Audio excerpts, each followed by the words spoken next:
Here's my giant kale.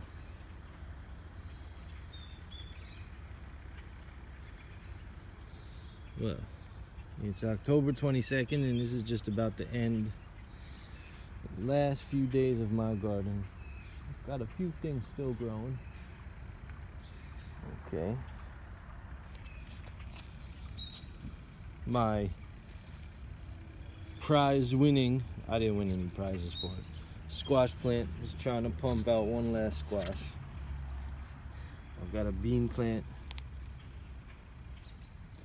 not making any beans, but going all the way up and up the tree.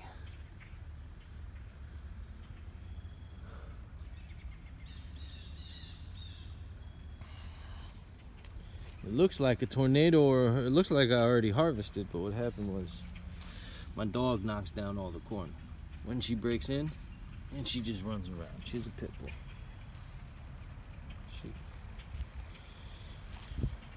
She tills up my soil for me. That's knocks down all the beans that were on the corn, but here I am. These seem to be enjoying the cold weather, but they're not giving off any beans, which is confusing. I really like the color of them. The contrast that they provide makes it very easy to spot these bean plants among the squash and the corn plants. But there's just no beans being formed. Maybe because it's only one plant. I don't know. But you see.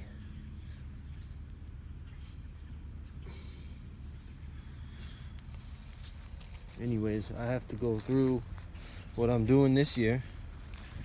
A little something I learned. See this one's standing up. The leaves are still green, but it's the end of the season.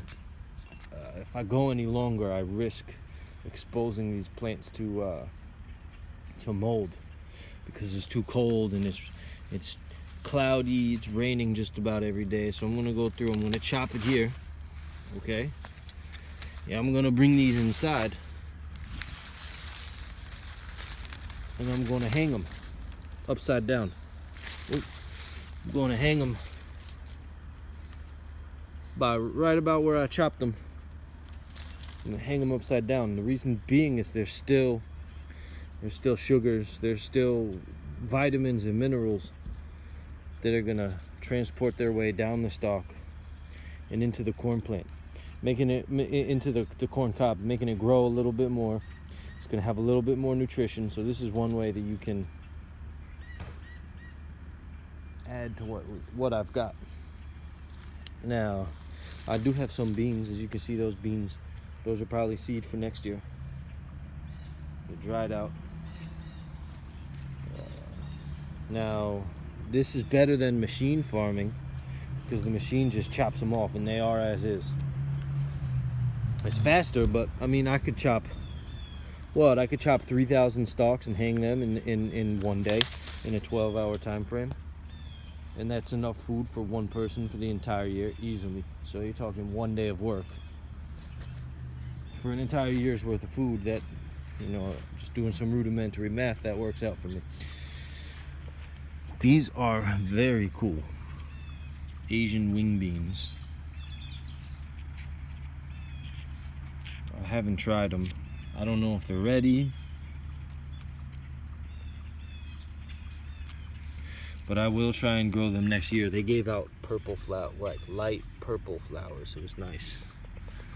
It's nice to have color in the garden. It attracts beneficial insects like bees and whatnot. So. Yikes. Okay. I'm okay. These are some of my potted plants, my raspberries and whatnot that I got from Baker Creek. So it's like pink lemonade blueberries and white raspberries and white blackberries and stuff like that. Everything seems to be dead. These are my peanuts. It didn't work. They didn't quite do well. I might bring these inside and see if I can put them under a light and re-veg them to grow some peanuts. Still practicing, still trying my hand at it. And these are some of the corn. I just feel like I got robbed this year between my dog knocking them down. I mean, this one's all right. Those are okay. And let me show you what this coulis corn looks like.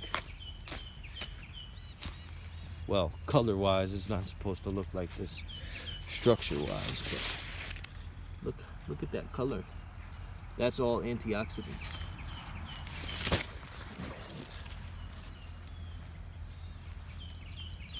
You know, this is the garden so far this year. I see these plants are still trying to pump out squash well into October. And that's very nice. This is where I had a cold sink, so this soil is really soft. I just add all the weeds from the garden and stuff like that. I throw it right in here. And I'll be planting stuff next year. I'm still getting tomatoes to grow. There's red tomatoes and green tomatoes well into October. You know, this is my field, right? I want to get this whole field filled with strawberries because they're spreading, they're taking over. They've reached up to here. There's some right there.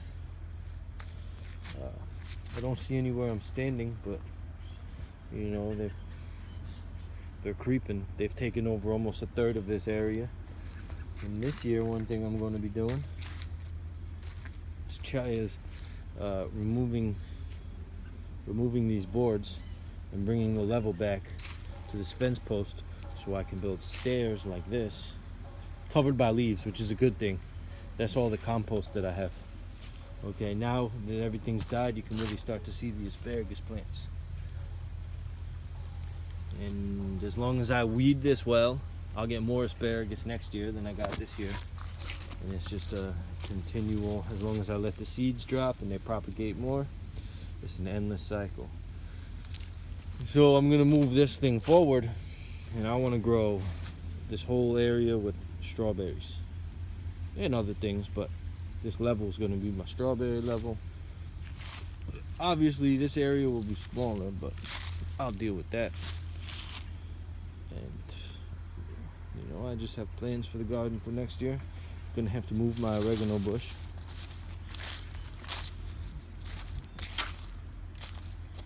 Still have tomatoes, like here's the strawberries underneath the dogwood.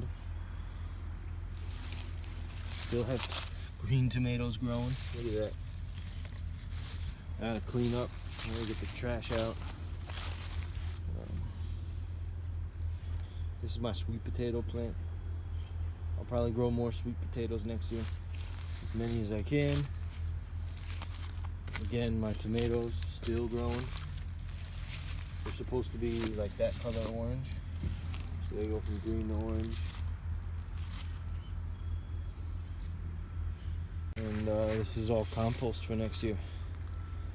It was all weeds, and you can look at it right now. In less than a year, look at it. So I've got this stuff that I can spread out. And that's just from weeding. So I took all the weeds that grew this year, I moved them to here, and in 1 year they compost down to this stuff. This is, that's gonna make my garden really go well next year. I've got those sticks. That's like a 5-year, 10-year project, unfortunately. It's gonna take them a long time to compost. Unless I dig ditches like I had the cold sink over there, right? And then I bury them 2 feet down, they're not gonna compost. And that's hugelkultur, that works well. So, how does my dog get into my garden? This is how. She runs as fast as she can into it, or she just digs underneath it, and pops the fences off the fence post.